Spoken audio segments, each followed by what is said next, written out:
government empowers over 500 women in digital marketing to enhance micro businesses.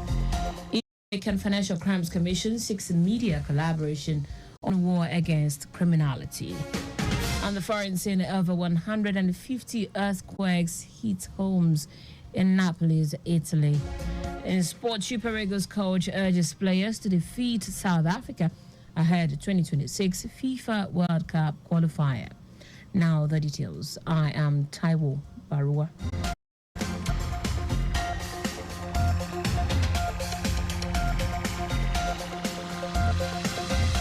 The Lagos State government says it has achieved a tremendous leap in poverty reduction and women empowerment in the state in the last 1 year.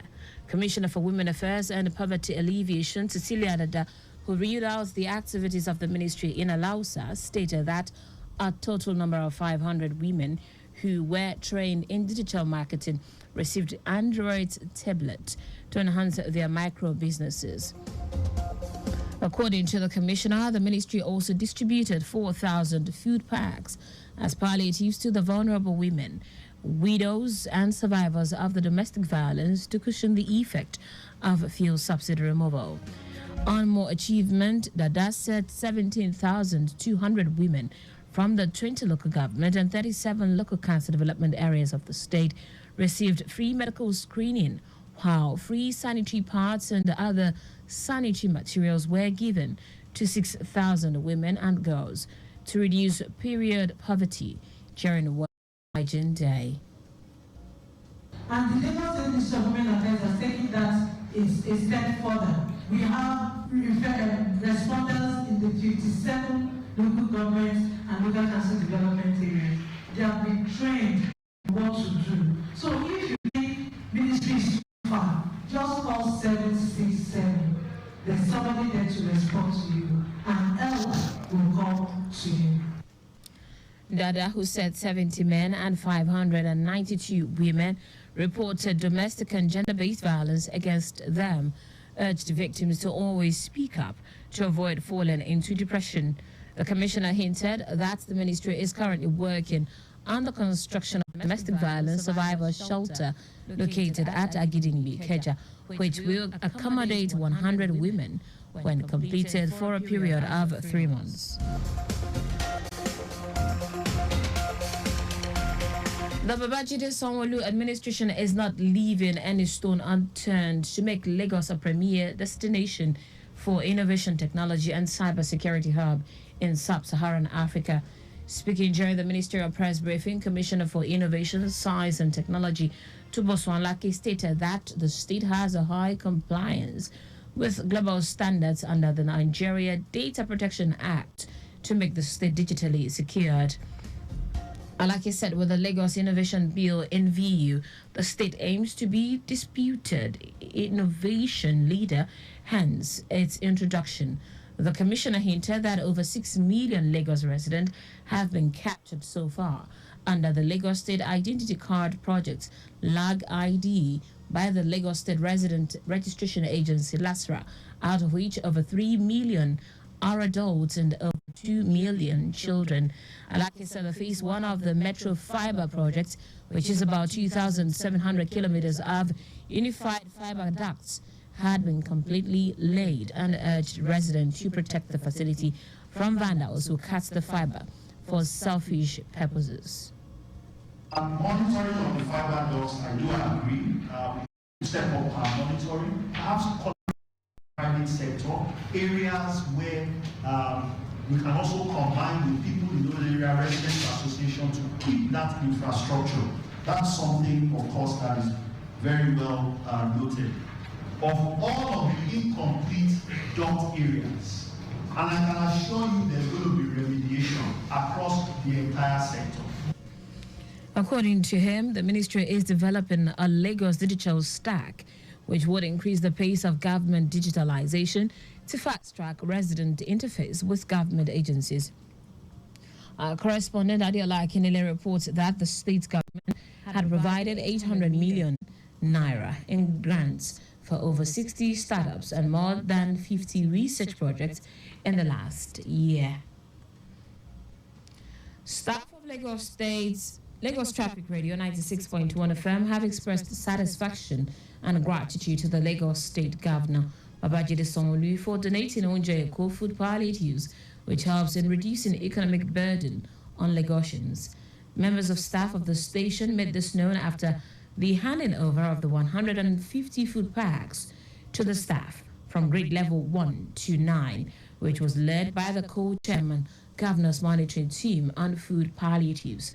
The staff has well commended the state government for always prioritizing the welfare of the residents in the state. But I just want to appreciate the Lagos State government for this laudable initiative. It shows that the government has great concern for the citizens. I want to sincerely appreciate Governor Babajide Sanwo-Olu for the Oúnjẹ Èkó palliatives. Pray that Lagos State will continue to grow bigger and bigger. We appreciate the Lagos State Governor for the Oúnjẹ Èkó initiative. May God continue to bless him and give him more wisdom to do more of this for Lagos State residents. I'm highly appreciative of the benevolence of the State Governor, Babajide Sanwo-Olu. It's a one step to alleviate starvation amongst families. I really appreciate the Lagos State government for the fine gesture of distributing the food item. This is a very good example for other states to also follow. It will be recorded that the Oúnjẹ Èkó initiative was introduced by Governor Babajide Sanwo-Olu administration to cushion the effect of the economic hardship. Now to the rest of the stories. The Economic and Financial Crimes Commission, EFCC, has sought a robust media collaboration to prevent and curtail crimes in the command. Acting Zonal Director of the Benin Zone, Efa Okim, made the plea during a familiarization visit to the Secretariat of the Warri Correspondent Chapel of Nigeria Union of Journalists. Okim expressed displeasure over the high rate and speed of crime in the Benin, which comprised Edo, Delta, and Ondo states.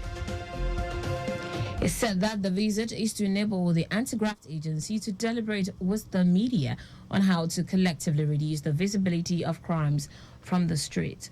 Kim urged parents to morally guard their words. The House of Representatives Committee on National Security and Intelligence has resolved to constitute a technical committee to address issues concerning frequent malfunctioning of the presidential aircraft. The committee met with the commander of the Presidential Air Fleet, Olayinka Olushola, behind closed doors at the National Assembly Complex in Abuja to deliberate on the circumstances that resulted in the use of a chartered plane by the President Bola Tinubu and Vice President Kashim Shettima recently. It will be recorded that President flown a chartered plane from the Netherlands to the Kingdom of Saudi Arabia to attend the World Economic Forum in April.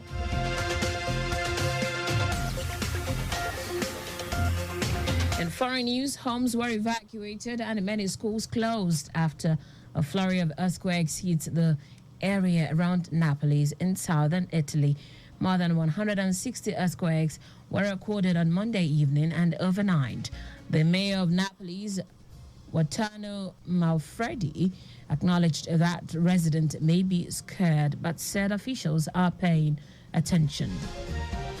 Hundreds of tents were erected in Pozzoli, and some residents stayed on the streets for much of the night, though others opted to stay elsewhere with relatives. Also, local media reported that several families were considering leaving the area altogether due to the number of low-level quakes that have occurred in the last few months. In sport now, Super Eagles head coach Finidi George says it is important for the Super Eagles to beat South Africa in their next game in the 2026 FIFA World Cup qualifier.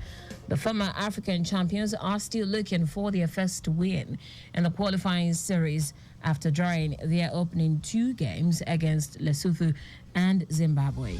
The Super Eagles will host Bafana Bafana in a match day 3 encounter at the Godswill Akpabio International Stadium, Oyo, on Friday, June 7. Also, the West Africans will be up against neighbors, Benin Republic at the Felix Hopet Stadium, Abidjan, 3 days later. Finidi insisted it is important for the Super Eagles to get their campaign back on track with a win against South Africa.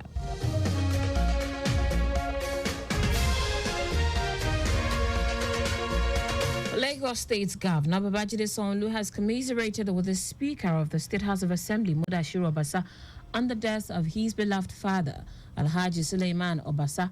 The late Alhaji Suleiman Obasa died earlier today, May 21, 2024, at the age of 83. Governor Sanwo-Olu, in a statement by his special advisor on media and publicity, Mwega Koshile, urged Obasa, the deceased family, friends, associates, and entire people of Agege to immortalize the good name of the late businessman. Sanwo-Olu said he was a successful businessman, especially in the transportation, oil and gas sectors.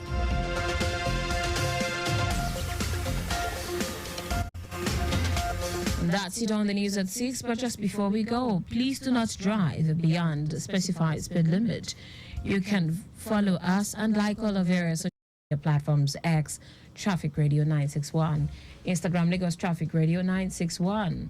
Subscribe and watch our news and programs live on YouTube, Traffic Radio 961. You can also visit our website at trafficradio961.ng.